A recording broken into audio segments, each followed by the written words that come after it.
Sem Maja Koršič Potočnik, odvetnica in vaš hudičev advokat pri temah, o katerih imamo vsi svoje mnenje ali prepričanje, v javni debati pa največkrat ne najdejo mesta. Z mano je magistra Mojca Mihelič, predsednica Združenja ravnateljev in pomočnikov ravnateljev Slovenije. Gospa Mihelič, vas lahko prosim, da se predstavite, kot želite biti predstavljena? Kadar dobim tako vprašanje, navadno rečem, da sem šolnica po dolgem in počez. Že vse življenje hodim v šolo in očitno še dolgo bom hodila, ne glede na moje leta, na izkušnje. Sicer pa tisto, s čimer se najbolj istovetim kljub vsemu, je to, da sem ponosna stara mama, pa ponosna mama, in seveda še enkrat za zaključek šolnica po dolgem in počez. In o tem bo tudi tekla danes beseda. Kakšna je vloga in pomen osnovne šole v današnjih časih, kjer je praktično vse mogoče kupiti? V mislih imam, da se kupuje seminarske naloge, kupuje se različne druge izdelke, cel kup imamo nekih pripomočkov, ChatGPT nam leposlovna in druga besedila lahko dela. Vas moram demantirati, ne da se vsega kupiti. Da se kupiti veliko materialnih stvari, večino materialnih stvari. In če je tisto, kar v šolah iščemo, spis, ki naj bi ga otrok napisal, neki izdelek, ki naj bi ga otrok naredil, potem je to seveda mogoče, če to počne otrok v učiteljevi prisotnosti. Stvari, ki se jih pa ne da kupiti in kjer je prostor za šolo, da jih otroke uči, pa so razvijanje socialnih veščin, kritičnega mišljenja, sodelovanja in vsega ostalega, kar pač ne more nuditi moderna tehnologija, od chata, GPT-ja do tablic, telefona in vsega, s čimer so otroci danes opremljeni in jih ta tehnologija še toliko bolj razdvaja, dela asocialne, predvsem pa zelo, zelo, zelo osamljene. To je tisto, kar v šolah opažamo, in tukaj je prostor za šolo danes, torej otrokom ponuditi občutek varnosti, da so del skupnosti. Torej, če vas prav razumem, učenje socialnih veščin je pravzaprav zdaj stopilo v ospredje. Kaj pa učenje ali pa vrednost lastnega dela? A ima to sploh še pomen pri vseh današnjih tehnologijah? Zakaj bi otroke sploh še spodbujali, jih navajali k temu? No, vsi, ki smo odrasli in ki skrbimo odgovorno za svoje delo v službah, za svoje družine in tako naprej, zelo dobro vemo, kako pomembne so delovne navade, vztrajnost, potrpežljivost, zmožnost konstruktivnega sodelovanja, argumentiranja in vsega ostalega, tako da nikakor ni dovolj, da otrokom sporočamo, kar se pogosto v javnosti sliši, pa zakaj bi sploh hodil v šolo, ko je vendarle znanje dosegljivo na priklic. In tukaj je tista glavna razlika med razumevanjem večine javnosti in tega, kar pojmujemo šolniki. Znanje ni informacija, ki jo otrok najde na priklic. Znanje je takrat, kadar zna to informacijo uporabiti, kadar zna iz nje nekaj narediti, in kot sva prej v neformalnem pogovoru rekli, na primer ChatGPT je izjemno uporabno orodje, potem, ko imaš neko temeljno znanje. Če ga pa uporabljaš brez predznanja, je pa to lahko zelo kvarna zadeva, ki te pelje v zelo napačno smer. A osnovne šole danes dajejo našim otrokom dovolj tega uporabnega znanja, ki ga dejansko rabijo? Vendarle se ta pojem nekega uporabnega znanja zaradi ravno teh tehnologij spreminja. A smo pripravljeni na to spremembo? Tukaj ste me sedaj stisnili ob zid, moj odgovor je ne. Zavedam se, da pljuvam v lastno skledo, ampak moj odgovor je ne.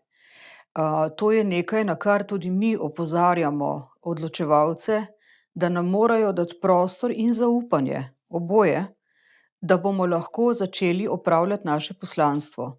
V sistemu, ki je tako zelo prenormiran, kot je naše osnovno šolstvo, predvsem osnovno šolstvo, ki je obvezno, ni prostora za lastne ideje, prostora za to, da bi z otroki počeli tisto, kar se nam zdi, da ta hip otroci potrebujejo. Otroci pa danes potrebujejo zelo, zelo različne stvari. Različni otroci potrebujejo različne stvari, kajti Izhajajo iz različnih družin, kjer mnogokrat starši ne opravljajo svoje starševske funkcije. In zagotovo v razredu, kjer je 28, 30 učencev, ne moremo več ravnati z vsemi enako, kot se je lahko v nekih drugih časih, ko so otroci pridno sedeli, dvigovali roke in poslušali učitelja, ker če niso, so bili kaznovani. Danes so časi drugačni in kar se mene tiče, je prav tako. Do tega bomo prišli o starševski funkciji, ampak predtem poslanstvo. Omenila ste, da bi si želeli, da učitelji lahko upravljate vaše poslanstvo. Kaj je vaše poslanstvo oziroma kako vidite to poslanstvo? Vsak dan se srečujemo z otroki iz zelo različnih socialnih okolij. In pravzaprav naši učitelji preživimo z otroki več časa dandanes, kot ga preživijo starši. Tudi če ne preživimo fizično več časa z njimi, spoznavamo otroke v drugi luči. In iz tega vidika tudi lahko zaznamo določene otrokove potenciale, ki jih morda starši ne. Hkrati tudi lahko zaznamo pomanjkljivosti, ki jih ima otrok, in ker gremo vsi učitelji skozi dolgotrajno izobraževanje, kako pouk individualizirati, personalizirati, kako pristopiti k različnim otrokom znotraj skupine z različnimi metodami, oblikami in tako naprej, je to tisto, kar bi si želeli, da ne bi ves čas kot Damoklejev meč nad nami visela neka kontrola, znotraj katere pa zagotovo delamo narobe. Delamo pa narobe zato, ker so naši zakoni in pravilniki velikokrat postavljeni tako, da so si med seboj kontradiktorni. In ko pride v šolo kontrola, kakršnakoli že to je, lahko je to lahko so starši, lahko je inšpekcija, lahko so tudi mediji, ki so danes zelo, zelo pomembni za naše delovanje, žal, ali pa na srečo, no, moram vendarle reči. Torej želeli bi si to svobodo in zaupanje in spoštovanje javnosti, da vemo, kaj delamo. Seveda ne vsi, da se razumemo. Tako kot v vsakem poklicu, tudi učitelji nismo vsi odlični, veliko je povprečnih, nekaj je tudi takih, ki tega poklica ne bi smeli opravljati, ampak nekaj je pa tudi odličnih. Nas pa nekako ta sistem vse tlači v povprečje in nas normira. Skratka, sam sistem nas sili v to, da še vedno delamo na način, kot da bi bili v predindustrijski dobi. Okej. Kako recimo vi prepoznate razliko med dobrim pa med slabim učiteljem? Ali pa kaj je za vas dober, pa kaj je malo manj dober učitelj? Bom uporabila kar dober pa slab. Okej. Slab učitelj je zagotovo v prvi vrsti tisti, ki ne zmore prisluhniti otroku. Otroku prisluhniti ne pomeni, da ugodimo vsem otrokovim muham. Prisluhniti otroku pomeni zame otrokova resnična potreba. Včasih pač otrok potrebuje, zdaj bom rekla eno zelo heretično zadevo, ki pa jo ne mislim dobesedno, eno čestazadno. Eno čestazadno ni nujno v fizičnem smislu. Ampak včasih otrok enostavno potrebuje mejo in dober učitelj jo zna zelo jasno postaviti, da je otroku skrajno neugodno in da otrok izbere pravo pot. Spet drugi učitelj govorimo o dobrih učiteljih, zna uvideti, da si starši ne bo mogel pomagati pri otroku, ki v šoli predstavlja poseben izziv. Danes je veliko otrok, ki za nas predstavljajo zelo posebne izzive. Namreč nekateri starši so zelo fizično grobi do svojih otrok, nekateri jih psihično zanemarjajo, z ignoranco, z neprisotnostjo, z vsem tem, in dober učitelj te stvari zazna in nikoli dober učitelj ne bo enako ravnal z vsemi otroki. Kajti otroci imajo različne potrebe, različne predispozicije in dober učitelj, jaz temu rečem, bo vedno pedagoško dosleden. Za razliko od tega je pa slab učitelj. Učitelj, ki pravi, pravila so taka in vedno bo enako. Ni potrebno, da se pripravljam na delo z učenci, kajti 5 let sem že za to študiral, mi ni več treba se pripravljati na delo v razredu. Zakaj bi se pripravljala na naslednjo uro, ko pa vendar lahko kupim narejene priprave ali pa mi jo spiše ChatGPT in grem s tem v razred. To je pač učitelj, ki ne opravlja svojega dela. In na žalost imamo zelo malo vzvodov, kako take učitelje premakniti, ker imamo tudi zelo malo vzvodov, kako dobre učitelje nagraditi. Na mojo veliko srečo je velika, velika večina učiteljev nadpovprečnih, če ne celo odličnih. takih, ki se zavedajo svojega poslanstva, ki hodijo v službo bolni, kar je nedopustno, ampak hodijo zaradi odgovornosti do svojih učencev, pa tudi do kolegov, ki bi jih morali v nasprotnem nadomeščati. A mi lahko pojasnite, kakšna je recimo praktična razlika med neko pripravo, ki bi jo pripravil ChatGPT, pa med pripravo, ki jo naredi učitelj s srcem ob razmišljanju na otroke, ki jih ima pred sabo? No, dober učitelj lahko dobro pripravo naredi s chatom GPT. ChatGPT je pač zelo sodobno, zelo kvalitetno orodje. Razlika je pa v tem, ali si učitelj, naprimer, bom šla na svoje predmetno področje, da bo lažje, ne? Da bom lahko konkretna, ker ne morem govoriti o slovenščini, ali pa čeprav ljubim slovenščino, pa vendar. Naprimer, da želim otroke jutri narediti uvod v Pitagorov izrek, sama sem profesorica matematike, fizike, in recimo, da bi zdajle učila zadnjo triado, kjer je poglavje tudi Pitagorov izrek, to je tisti slavni izrek s pravokotnimi trikotniki, in seveda iz svoje dolgoletne prakse imam veliko idej, kako lahko z drevesom pa senco njegovo računamo, tako da otrokom približamo. Zakaj zdaj delam tak dolg uvod? Zato, ker je v osnovni šoli je temelj otrokovega učenja pravzaprav privzgajanje delovnih navad in odnosa do učenja. Otrok bo imel kasneje kot mladostnik veliko časa se naučiti vso teorijo, vse stvari, ki jih bo moral do potankosti poznati, ko bo izbral svoje predmetno področje. V osnovni šoli mu moramo predvsem vzpostaviti odnos do predmeta, odnos do učenja.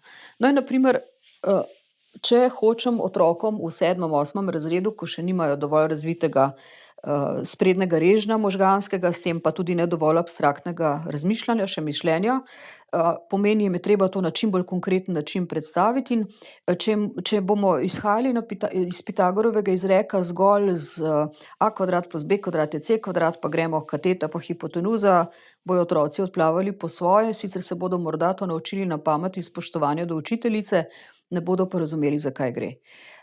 Če naprimer lahko rečem popoldne, zvečer, ko se pripravljam na naslednjo uro, napišem chatu GPT, predlagaj mi prosim nov poskus, kako bi otroci konkretno preizkusili veljavnost Pitagorovega izreka.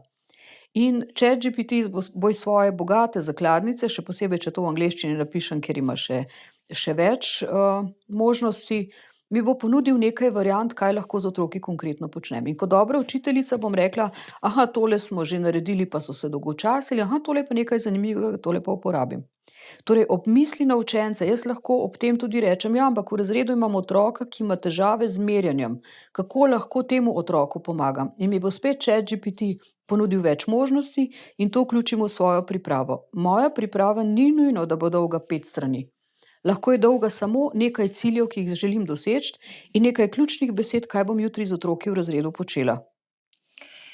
In jaz si predstavljam, da je to precejšen izziv. V razredu imate denimo 28 otrok.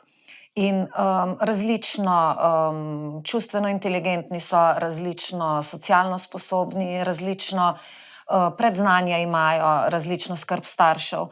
Kako lahko učitelj zagotovi, da imajo ti otroci vsi od prvega do zadnjega relativno prilagojeno snov ali pa relativno prilagojen način učenja, ki ga bodo razumeli, ki ga bodo lahko sprejeli, ki bo njim osebno koristil? Je to sploh mogoče? Tako sem želela odgovoriti. Ali je to sploh mogoče? To je možno samo takrat, kadar je pouk do skrajnosti individualiziran. Ob tem pa se vprašam, ali je pravzaprav to cilj našega osnovnega vzgoje in izobraževanja.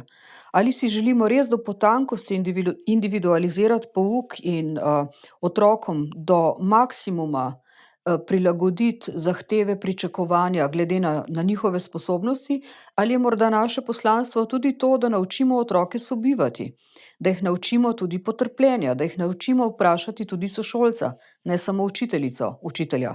Ali je poslanstvo šole tudi to, da tudi če je otrok avtist, niste omenili otrok s posebnimi potrebami, ki jih je danes čedalje več, Torej, tudi če ima težave s socialnimi veščinami, ali ni naloga tudi to, da znotraj teh prilagoditev ga vendarle usposobimo do sodelovanja z vrstniki, vsaj v tisti meri, kjer je pa ta morda močen. In na primer avtisti so večinoma izjemno inteligentni, močni so v podrobnostih, kjer recimo temu drugi otroci niso tako zelo, in izkoristimo te stvari v tistih potencialih, ki jih posamezni otroci imajo.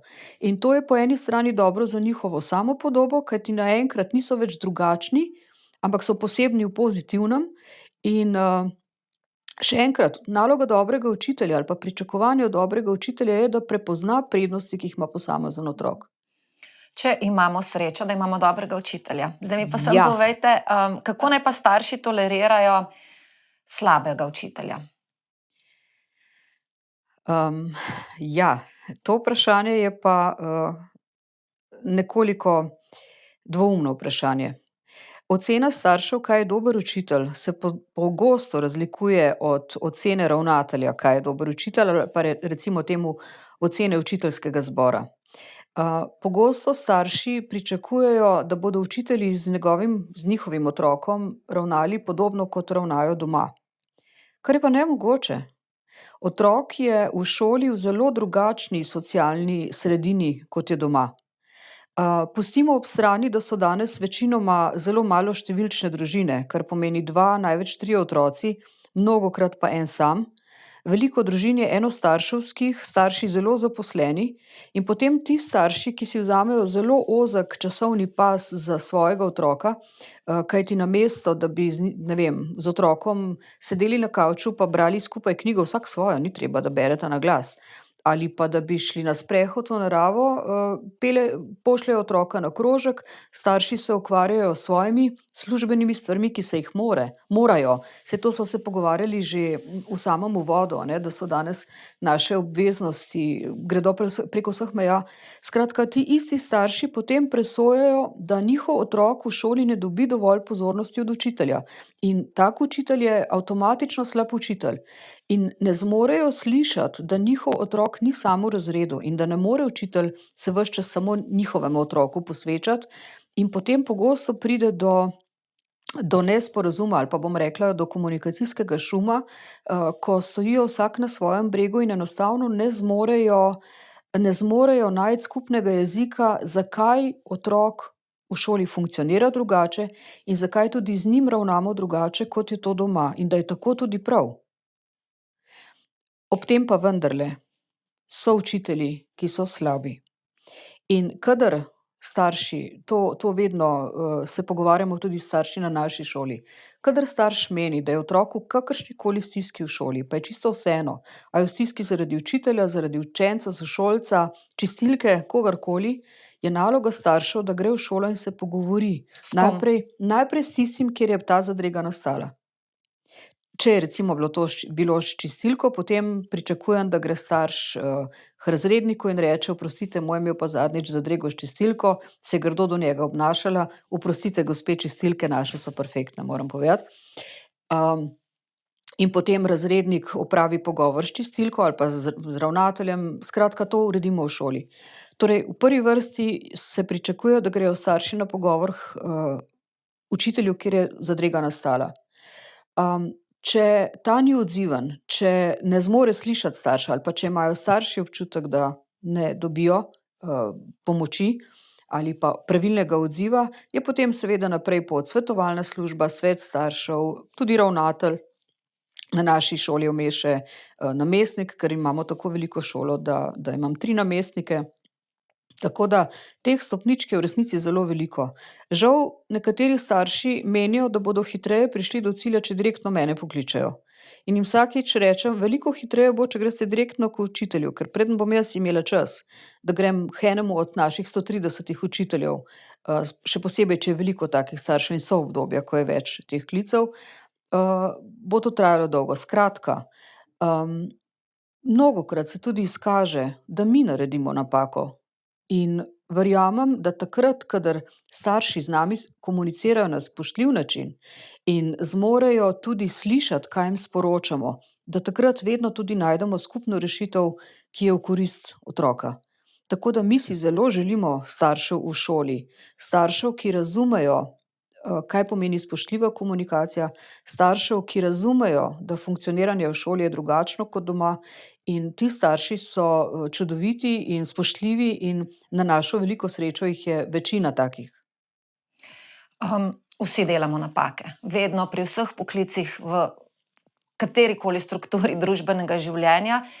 Kakšno komunikacijo bi si vi želela? Kaj je zaželjeno ravnanje staršev? Na kakšen način naj pristopajo do učiteljev? Nam lahko date kakšen praktičen zgled? Denimo, da pride otrok domov, je v 6. razredu in pove: učiteljica pri matematiki je bila do mene zelo nesramna, naredila mi je veliko krivico, ocenila me je bistveno slabše kot mojo sošolko, res me ne mara, v bistvu je zelo, zelo nesramna. Na kakšen način bi si vi želela, da starš to skomunicira z učiteljem? Natanko tako, kot ste zdajle povedali. Starš naj gre k tej učiteljici in naj pove, kaj je otrok doma komentiral.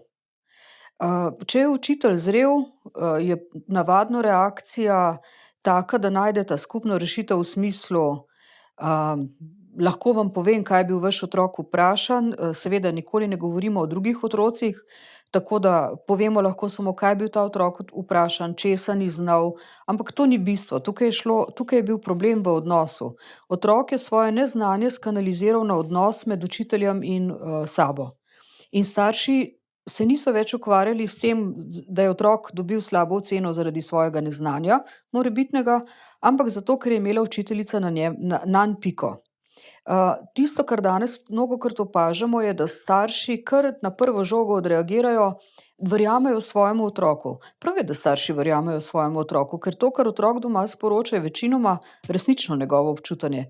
Samo otrok še ni zrela oseba, otrok še ni formirana osebnost, da bi znal ločiti med enimi in drugimi stvarmi, in tukaj je naše področje doma in šole, da pomagamo otroku uvideti, kaj bi lahko naredil. Torej, da zdaj ne dolgovezim. V tem primeru je smiselno, da gredo starši, k učitelju, povedo, kje je zadrega, in, če bi se to recimo zgodilo pri meni, da bi učila tega otroka, bi zagotovo prosila, da naslednjič pride otrok skupaj s staršem in potem skupaj skomuniciramo, kaj je bilo tisto, zaradi česar se je otrok pri meni slabo počutil, zakaj je menil ali pa menila, da jo imam na piki, zakaj meni, da je sošolka znala, torej da je dobila boljšo oceno, in grem še enkrat potem v pričo starša skupaj z otrokom, kaj je znal, česa ni znal, in kaj lahko naredi prihodnjič, da bo ocena boljša. Skratka, to, kar ves čas poudarjamo v šoli danes, niti ni več tako pomembno, koliko nekega, to je zdaj heretično, kar bom rekla, ampak ocene na koncu, seveda ocene damo na znanje, ki ga otrok pokaže, ampak predvsem na šoli ves čas gradimo odnos z otroki. Kajti verjamemo, da če bomo uspeli vzpostaviti odnos z otrokom, oseben odnos učitelj-učenec, bo učenec zgradil odnos do predmeta, ki se ga bo posledično raje tudi učil. Dilema, ki jo imam recimo jaz pri tem, je, kakšen zgled jaz kot starš dajem otroku, če bom vsakič, ko bo otrok prišel domov nezadovoljen, odšla do učiteljice in povedala svoje, četudi na prijazen in na lep način, in posledično to pomeni, učitelj se mora več ukvarjati s takšnim učencem, dodatno delo povzročamo, zelo veliko pozornosti dodatne dobi. Kaj se je moj otrok s tem naučil? Da če malo bolj težiš, če si bolj prodoren kot ostali, boš prišel lažje skozi. Dejansko imam dilemo, ali je to nekaj, kar bi si je želela svoje otroke učiti, ali bi rajši pustila, da dobijo te lekcije življenja, da se naučijo na lastni koži, ker to, da se jim bojo dogajale kvazi krivice, se bo dogajalo celo življenje, povsod. Ne samo kvazi, tudi resnične Tudi krivice se resnične. bodo dogajale. In najlepša hvala, da ste to izpostavili. Seveda je to bolj izjema kot pravilo. Pa bom kar iz konkretnega, pa iz svojega primera povedala. Seveda, tudi sama sem mama, to sem uvodoma povedala, zelo ponosna mama, 2 čudoviti hčeri imava z možem, že odrasli, ki imata svoje družine. In seveda sta tudi oni dve šli skozi to osnovnošolsko obdobje, ki je res zelo zahtevno obdobje. Še celo jaz kot prekaljena šolnica sem včasih krvavi pot potila, kot bi temu lahko rekla. Um, nekoč recimo se je zgodilo, da je hči ugotovila, da nima nečesa narejenega in da bo naslednji dan za to dobila nezadostno. In je prosila, takrat sem bila že ravnateljica, kaj mami, ko bi ti poklicala pa prosila, če mi lahko učitelj da odpustek v tem smislu. Sem rekla, ljubica draga, kdaj si to nalogo dobila? Je rekla, ja, prejšnji teden. In? Ja, pa sem pozabila. Sem rekla, torej boš to godlo rešila sama. Ja, pa bom dobila cvek. Jaz sem rekla, boš pa še vprašala, kako ga boš popravila, a ne. Seveda so bile krokodilje solze, meni se je srce trgalo, ampak sem rekla, ne bom, zato ker hočem, da dobi to lekcijo, kako je odgovorna sama za svoje delo. Hči je šla naslednji dan v šolo, seveda je obupana, strah jo je bilo, kaj se bo zgodilo, in ko pride domov, vprašam, in kako je bila ona vsa nasmejana. Bilo je pa to pri eni zelo strogi učiteljici, seveda. A veš, da sploh ni tako grozna? A res, kaj pa je bilo? Ja, nič, je rekla, pa saj to si zdaj prvič naredila, seveda. Določva nov rok in do takrat boš naredila. In jaz sem bila na smrt hvaležna tej učiteljici, ker je odreagirala na pravi način. Seveda sem imela tudi slabo izkušnjo, ko je hči prijokala domov, ker druga hči, ker ni hotela imeti statusa športnice, čeprav bi ga lahko imela, ker je rekla, da to je samo izkoriščanje. In potem je en učitelj izsiljeval, da mora nekaj opraviti, da drugače bo imela oceno 4 in tako naprej. In sem ji rekla, kako si pa ti reagirala. Bila je seveda v tistem pravem pubertetniškem, je rekla sem, da za nalašč pa zdaj ne bom. Sem rekla, in jaz te pri tem podpiram in ti dam popolnoma prav. No, takrat pa sem posegla, da sem potem govorila z učiteljem in sem rekla, spoštovani kolega, kadar hočete pri pubertetniku kaj doseči, počnite to na primeren način. To ste opravili izobraževanje, pa veste, kako se to naredi. Če ne, to dajte narediti. Vam pa povem, da če bo imela za to slabšo oceno, bom pa želela, da utemeljite, zakaj ima slabšo oceno, ker pač ni hotela opraviti iz principa ene stvari. Recimo v tem primeru pa sem posegla. Pa nisem nič grozila, samo povedala sem, da je neprimerno ravnal. Všeč mi je pa bilo to, kar ste vi izpostavili, namreč otrokom damo nepravo lekcijo še zaradi enega drugega razloga. Če vsakič starši hodijo v šolo. Otroke s tem naredimo invalidne. Otrok se ne nauči sam postaviti zase, zato sem povedala ta primer s svojo hčero. Mi moramo otrokom omogočiti, da imajo negativne izkušnje, kajti v osnovni šoli so te negativne izkušnje za nas odrasle minorne, za otroka so grozljive. Ampak ravno iz njih se nauči premagovati te stiske, ki so potem normalni v vsakdanjem življenju. In če starši ne omogočimo te izkušnje, otrok postane invaliden, na nek način, to je grda beseda, pa vendar, in se zlomi takrat, ko starši več ne morejo otroka zaščititi. Tako da še vedno menim, da starši morajo se priti v šolo pogovoriti takrat, kadar menijo, da je bilo nekaj storjeno narobe, ampak seveda na spoštljiv način. Nikakor pa ne vsakič. Potem s to temo. Kaj je pravzaprav v današnjem osnovnošolskem izobraževanju naloga staršev? Vi ste zdaj že omenila ste, starši ne opravljajo včasih starševske funkcije. Omenila ste dikcijo krvavi pot se lahko poti, a ne? Torej, vendarle starši imamo še vedno nekakšno vlogo pri osnovnošolskem izobraževanju. Kakšna je? Absolutno, najpomembnejšo vlogo imate. V prvi vrsti ste zgled. Kako boste otroku rekli, ne smeš kaditi, če sami pri tem kadite? Kako boste od otroka zahtevali, da bere knjige, če sami ne berete niti podnapisov? Torej, v prvi vrsti smo starši vedno zgled otrokom. Otroci nas posnemajo, tako ali drugače. Nadalje, pomembna naloga staršev, da ne merijo svojega otroka po tem, kakšno oceno dobi. In da ga sprejemajo z vsemi njegovimi čustvi. Tudi takrat, kadar bi najraje rekla, pa dej spet neumnosti govoriš, kaj ti je pa hudega, če te je grdo v razredu pogledal. Da otroka sprejemamo z njegovimi stiskami. Torej, če otrok izrazi stisko, grozen je, sošolka se spet noče z mano pogovarjati. Naredimo kaj? Zakaj se pa noče s tabo pogovarjati? Kaj si pa ti naredila? No, kaj si ti naredila, ni to je bila slaba iztočnica, ampak, ali je Povej ali mi kaj te več o tem, ali kako se ob tem tako je, počutiš, v tako čem je. je težava, kje najbolj boli? Tako je, hvala lepa. In to so tiste prave in končno, ali ti res toliko pomeni, da sta prijateljici? Ali je ona tista tvoja najboljša prijateljica in od kdaj nista več? Kaj se je zgodilo, da nista več? Kaj lahko narediš, da bosta spet prišli skupaj? Si jo morda ti s čim prizadela in tako naprej. Skratka, in tretja zelo pomembna naloga staršev je, da otroke spodbujamo, da opravljajo svoje delo. Da tega ne počnemo namesto njih. Na primer, nekoč je en oče se na enem roditeljskem sestanku, pridušal, kako morajo doma vsi plakate delati, zato da potem otrok dobi petico. Sem rekla: "Pa ste že kdaj dovolili, da je otrok sam naredil plakat, pa da bi videli, kakšno oceno bo dobil?" "Ja ne, ker pol bi dobil pa slabo oceno." Sem rekla: "Kaj torej menite, da je učiteljica tako nesposobna, da ne loči, kdaj otrok sam naredi in kdaj to naredite odrasli?" Seveda sem mu s tem zaprla usta in naši učitelji zelo dobro vejo. Mi tudi vemo, kdaj otrok iz ChatGPT prepiše stvari, ker je jezik drugačen, ker to je tako zelo transparentno za vsakega dobrega učitelja, da ne rabimo nobenih programov, ki bi nam to, preučevali. Skratka, tretje, kar je, starši moramo dopustiti svojim otrokom, da sami opravljajo svoje delo in ne samo dopustiti, zahtevati, da ga opravljajo. In to njihovo delo ni zgolj učenje za šolo.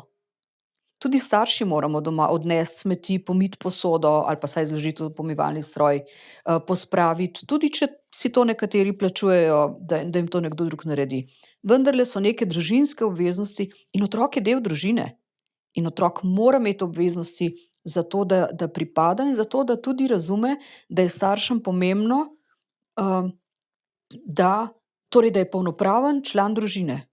To je tisto, kar starši danes velikokrat pozabljajo in meni gre srh po telesu, ko slišim, da starši plačujejo inštrukcije. Pozabljamo oziroma mi dejansko živimo v obdobju, kjer je vse udobno in kjer je vse dostopno. In ko vas takole poslušam, osnovna šola ni servis za starše, da ima starš 8 ur na dan mir in da se nekdo drug ukvarja s tem področjem izobraževanja. Dejansko je osnovna šola vse kar več. Dejansko je to naporno za starša, dejansko zahteva angažma. In morda na tem mestu razbijeva mite, ni pač samo udobno in ni samo No, vedeti moramo, da lepo. v evropskem prostoru je udobno. Zelo veliko je zemeljskih krajev, kjer otroci niso deležni šolanja, kjer niso deležni udobja in, jaz sem zelo srečna, da so moji otroci rojeni v tem okolju, v tem času, da si lahko privoščimo to udobje.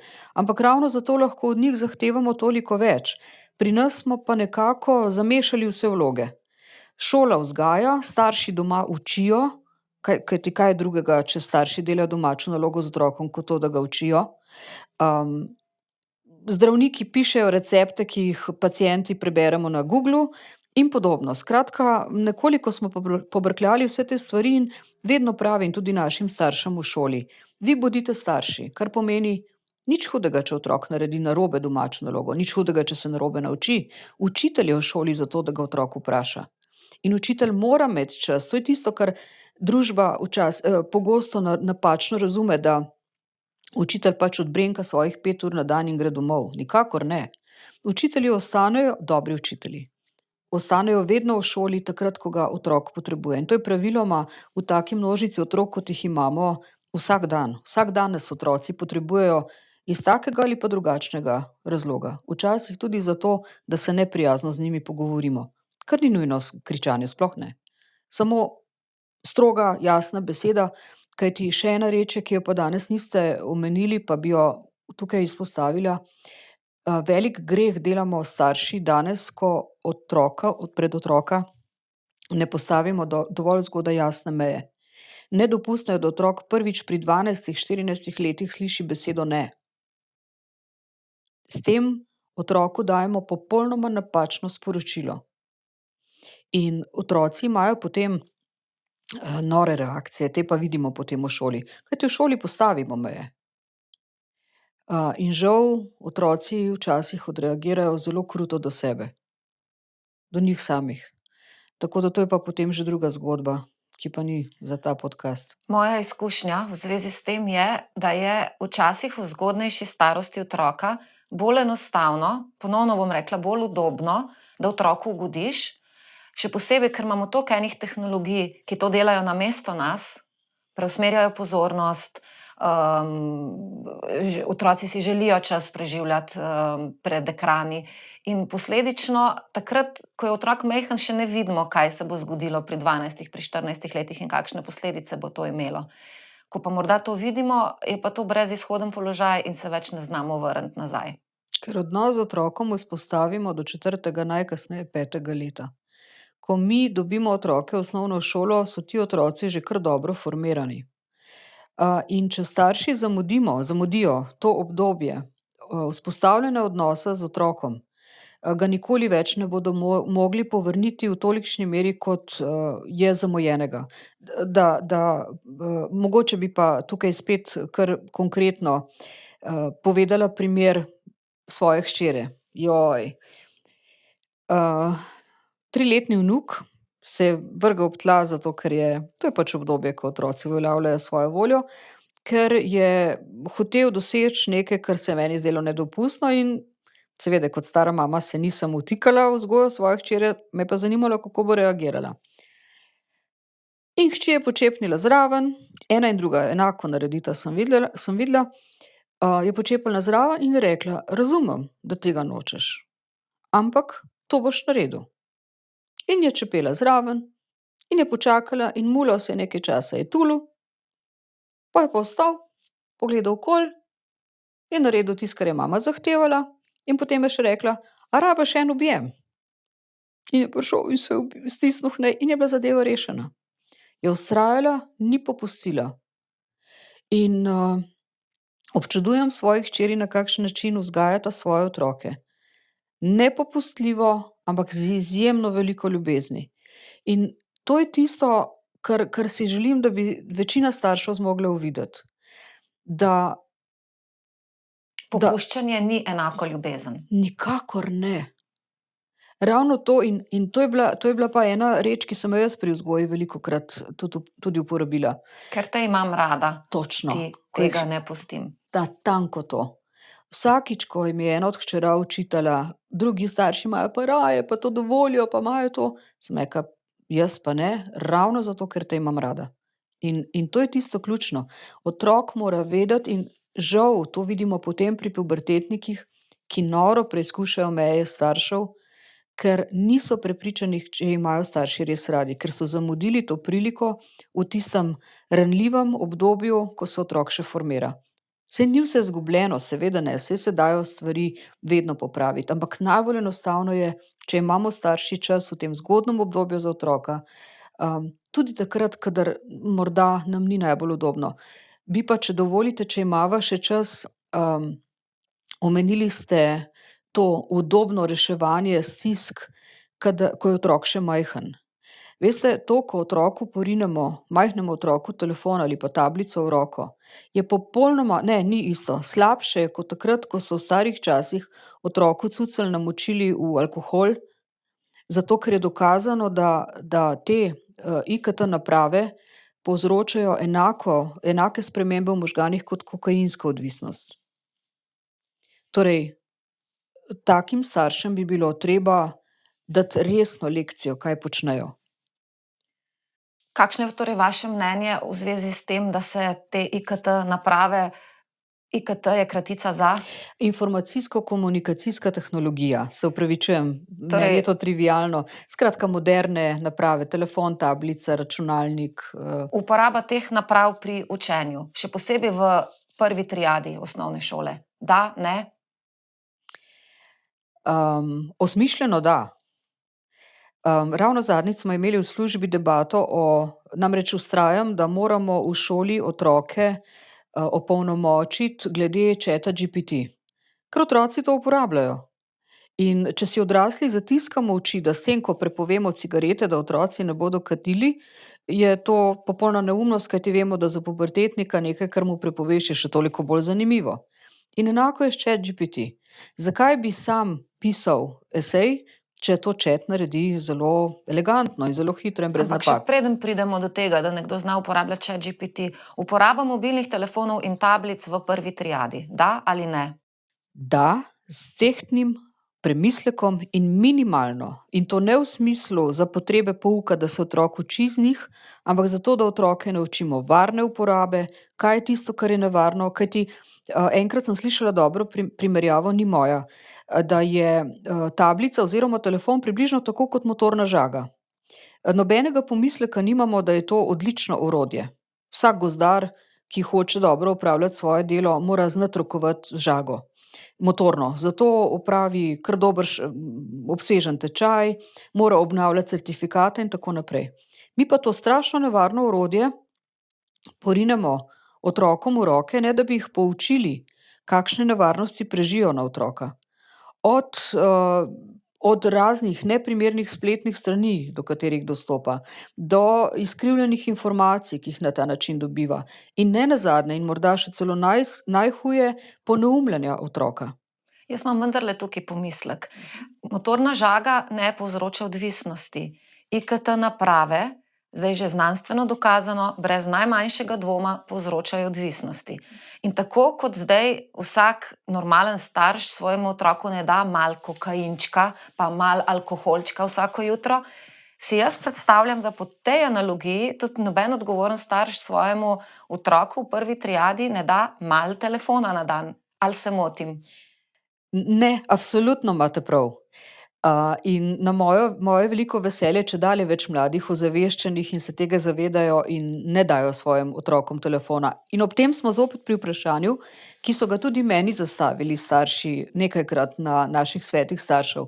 Zakaj pa potem, ko ste vendar tako zelo proti telefonom, ko vendarle ne dovolite, da otroci v šolo nosijo telefon, oziroma niti to ni res, ne dovolimo, da bi ga na hodnikih nepooblaščeno uporabljali, zakaj pa potem pravite, da pri pouku ga pa lahko imajo?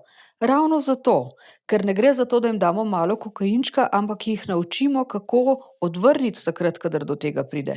In konkretno v nižjih razredih, saj pri nas tako na šoli počnemo, otroke učimo digitalnega opismenjevanja brez računalnikov. Jih peljemo tudi včasih v računalnico, zato da se naučijo miško uporabljati, ko so rokice še zelo nespretne, da se naučijo, kaj pomeni en klik, dva klika, take stvari, ne pa zato, da bi otrok celo uro gledal v računalnik.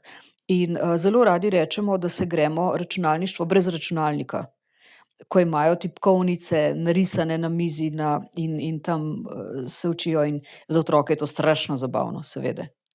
Še ena tema nama je ostala. Kakšno je vaše mnenje o vpletanju staršev v osnovnošolsko izobraževanje svojih otrok? Karkoli že to pomeni. Ja, beseda vpletanje je taka negativna zelo. Absolutno sem proti vpletanju, če govoriva o Kje pa je vpletanju. ravnovesje med želenim pa neželenim ravnanjem staršev? Otrok mora vedeti, da starše zanima, da jih otrok zanima. In ker otrok toliko časa preživi v šoli, mora imeti vsaj občutek, da starše zanima, kaj v šoli otrok počne. Kako to dosežemo starši? Zagotovo ne s tem, da smo priklopljeni na e-asistenta in zvemo, kakšno oceno je otrok v šoli dobil, preden nam otrok pove.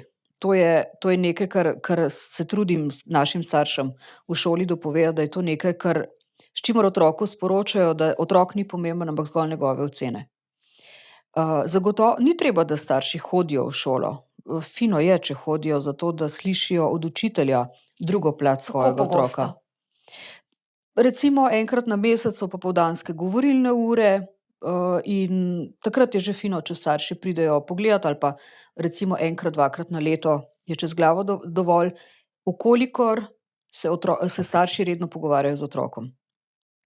Reden pogovor pa ne pomeni, kakšno oceno si danes dobil. Reden pogovor tudi ni, kako pa je bilo danes v šoli. Fajn, je odgovor otroka. Kakšen pogovor bi bil recimo zaželen? Recimo, da ste vi moja mama, jaz sem pa hčerka v 4. razredu ali pa 3.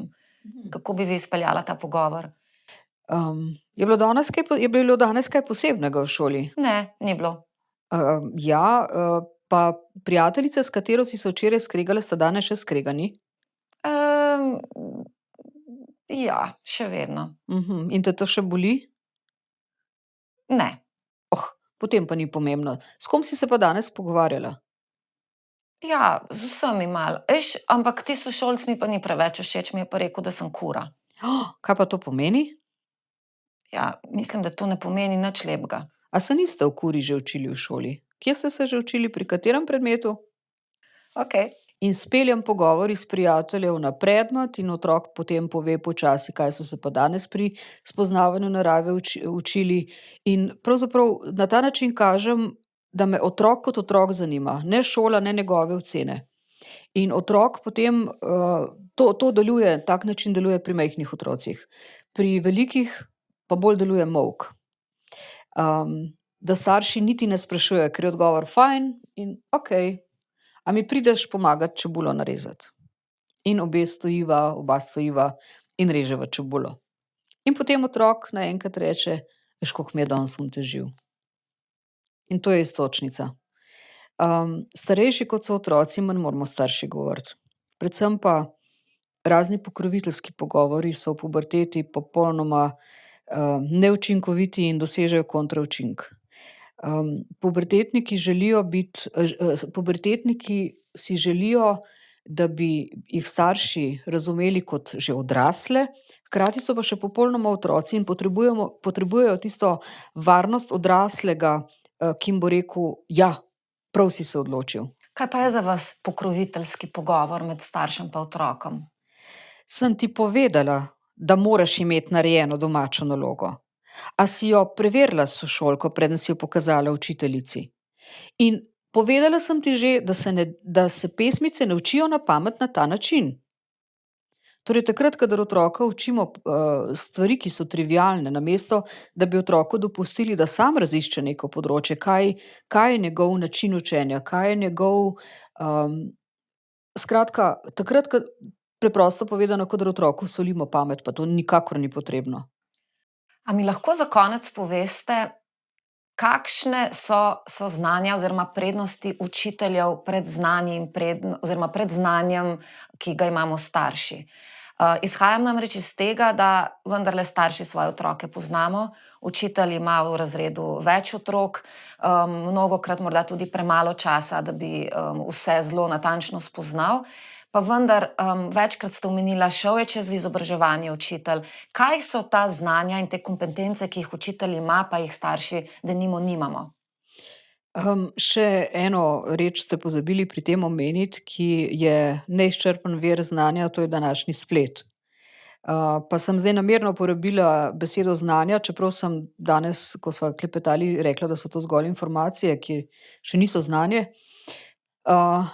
Res je, ne samo starši, mnogokrat imajo otroci več znanja danes kot učitelji. In s tem ni popolnoma nič narobe. Dober učitelj to obrne v svoj prid. Če se, na primer, meni se je zgodilo, ko sem učila astronomijo, pa je neki učenec rekel: "Ja, jaz sem pa prebral, da je to in to," o čemer jaz nisem imela pojma. Pa sem diplomirala, ne, iz teh stvari. Me je zelo zanimalo, sem rekla: "Res? Učenci, to bi pa nas vse zanimalo, ne?" Ja. A bi ti to pripravil za naslednjo uro, da nam bo vsem majčkeno tole razložil, da se vsi naučimo, tudi jaz? In seveda, učitelj mora biti zelo samozavesten, da to upa narediti, da to lahko naredi, predvsem pa mora imeti že prej odnos v razredu vzpostavljen, kjer ga učenci spoštujejo. In danes je zelo, zelo veliko otrok, ki se zelo ozko zanimajo za neko področje in tam zelo hitro nadkrilijo svojega učitelja. In seveda starši pogosto dvomijo v naša znanja in ker ali so sami specialisti s tega področja ali pa pač preberejo na Googlu, tako kot za zdravnika naredijo nekateri, a ne. Noben problem ni, če ima nekdo več znanja kot drugi. In bistvena razlika med učiteljem in starši je v odnosu do otroka.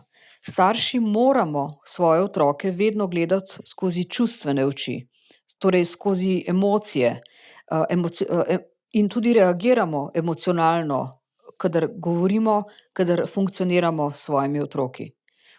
Za razliko od učitelja ki seveda ne sme biti hladen, ravno tako mora biti čustven, ravno tako mora stvari razumeti. Ampak otroka vodi skozi racijo, na racionalen način. In to je tista bistvena razlika. Če morda bi vendarle tukaj dodala še, bom izkoristila čas, pa bom dodala še razliko med starši, ki to niso, ker so z otroki prijatelji, in starši, ki opravljajo svojo funkcijo. To je velikokrat zamešano. Namreč danes moji kolegi nekateri se sicer z mano ne strinjajo, ko pravim, da je to izraz nesamozavestnih staršev, ki ne verjamejo, da so dobri starši. Kaj, če rečejo, da so najboljši prijatelji svojih otrok? To je itak neumnost, da rečejo. Ampak nekateri tega ne rečejo, tudi ne mislijo o sebi tega, pa vendarle so samo prijatelji, ne starši. Bistvena razlika je takrat konkreten primer, če sem jaz dobra prijateljica z nekom, pa mi ta pove: "A veš, da sem dobila en dober cigaret?" To je seveda zelo anahronistično, kar rečem, ker danes otroci več ne kadijo tobaka oziroma ne kadijo več klasičnih cigaret, pa namerno to uporablja. Če sem jaz prijateljica, bom rekla: "A res, kje si pa dobila? Kdaj ga boš pa probala? Jaz bi tudi mogoče s tabo, pa jaz ga nam probala, bom sam zraven. Ali pa bom pazila, da te noben ne bo videl." Če sem starš, bom verjetno reagirala drugače. Ne glede na to, da morda celo sama kadim, bi pravilnoma reagirala drugače. Starši moramo postavljati meje. Prijatelji pomagajo k premikanju meja. In učitelj postavlja meje pred zahtevami. Starši pa postavljajo meje v odnosih. Starši ščitimo otroke, da niso čustveno izrabljeni. Učitelji pa otroke potiskamo preko meja, majčkeno vedno preko meja njihovih zmožnosti. Čisto malo, toliko, da ni preveč. Ne vem, če sem bila dovolj opisna, ampak ne spomnim se zdajle drugače povedati. Jaz mislim, da razumem. Dejansko je starševska vloga bistveno več, kot da imajo otroke in se z njimi pogovarjajo oziroma jim ugodijo na način, da se otroci dobro počutijo in da jim ni neugodno. Vi ste večkrat omenila, da je normalno, da je v življenju kdaj komu tudi neugodno in da to neugodje pomeni rast, pomeni razvoj. In morda bi na tem mestu zaključili, spoštovani gledalci, gledalke in poslušalci, poslušalke. Ogromno je še stvari, o katerih bi se lahko midve danes pogovarjali, ampak naj bo za začetek dovolj. Dejstvo pa je, da naša starševska vloga je pomembna, morda je bolj pomembna, kot je bila kadarkoli, in starševska vloga pomeni, da smo s srcem in z dušo zraven vsak dan, ves čas, in da za svoje otroke kdaj naredimo največ na način, da jim pustimo, da sami rešujejo probleme. Hvala lepa za povabilo na ta prijeten klepet. Starši ste najpomembnejši za svoje otroke, zato je tudi pomembno, da opravljate starševsko funkcijo. Nam učiteljem pa pustite, da smo učitelji. Hvala. Hvala tudi vam. Poslušali ste epizodo podcasta Hudičev advokat, ki ga ustvarjam odvetnica Maja Koršič Potočnik. Podcast objavljam vsak drugi ponedeljek ob 6. zjutraj na kanalih YouTube, Spotify in Apple Podcast. Imate vi kakšno perečo temo, o kateri bi lahko govorili v podcastu? Sporočite mi vaše predloge.